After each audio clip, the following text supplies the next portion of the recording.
Kancil lempang ngalanglang jalan nepi ka sawah. Tanpa sadar, anjeunna geus asup ka hiji ladang nu kagungan manusa. Tapi sanggeus nyahoyeun eta teh ladang jeruk, Kancil ngarasa hayang pisan tuang. Anjeunna henteu bisa nahan kahayangna pikeun nyobian jeruk eta. Wah, gawat. Tigana abing geus asup ka ladang manusa. Wah, ieu ladang jeruk nipis. Ah, kalah hiji mah. Tanpa sadar, Kancil geus ngadahar seueur pisan buah jeruk. Isukna patani anu boga ladang datang. Anjeunna kacida ambekna nalika ningali ladangna acak-acakan.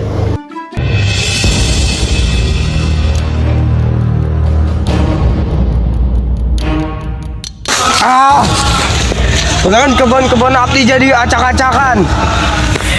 Jeruk-jeruk abdi oge beak teka sesa. Sanu geus ngalakukeun ieu. Isukna Kancil datang deui ka ladang jeruk eta jeung boga niat pikeun minta hampura ka patani.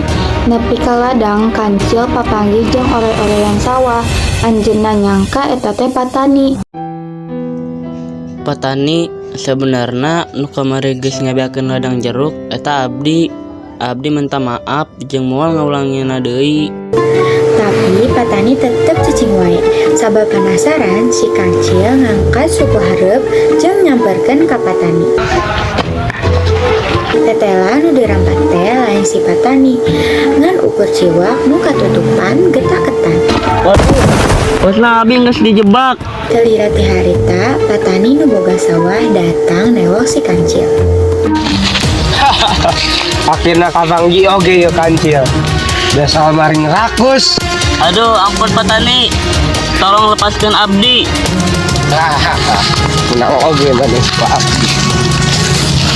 Bae si Kancil asup kana kandang jebakan eta. Nalika asup kandangna langsung dikunci.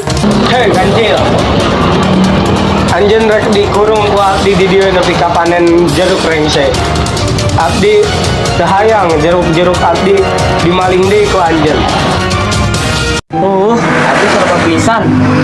Kita dikurung di dieu. Mahanya carana kaluar. Si Kancil teu bisa keluar. Waktu si Kancil kemikirkan kumaha carana si Kancil keluar, si Kancil mana ide ku cara nipu si anjing. Aha, ini ide. Sobat, naon tuh naon abdi bisa dikurung di dieu? Eta mah sebab anjeun geus maling jeung patani. Anjing salah, sebenarnya patani penting arek ngeliatin pesta. Jadi itu seueur pisan daging bakar. Tapi sayangna anjing itu diajakan ke patani. Namun anjing daek daging, anjing gantikeun heula posisi abdi. Soalnya abdi tidak teresep daging. Daging. Daging. Sareng nalika anjing eta asup kana bumbu Kancil, Kancil hayang indit. Lamun satu anjing Kancil indit, anjeunna nitipeun ka si anjing pikeun nyuhunkeun hampurana ka patani. Sobat, abdi udah ngomong ke anjing. Dikasih oge sampunten abdi ka pataninya. Naon? Anjing teu ngabohong ka abdi. Si Kancil keluar ti imah patani, ninggalkeun si anjing nu terus ngagonggong. Carita ieu ngajarkeun urang supaya teu ngarebut atawa nyokot barang anu lain hak urang. Mikir heula sameme ngalakukeun hiji hal, ulah nepi ngarugikeun batur. Kacerdikan si Kancil memang pintar, tapi kacerdikanana dipake nutupan kalipatan.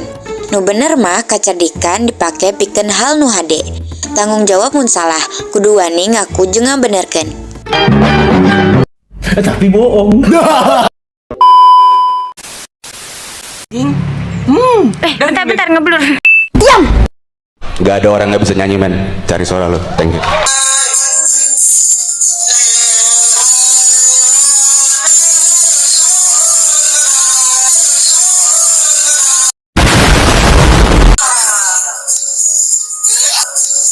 Digeleng-geleng kepala, digeleng-geleng.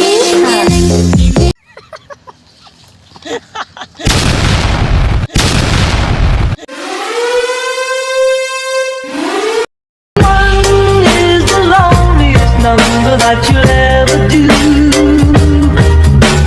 to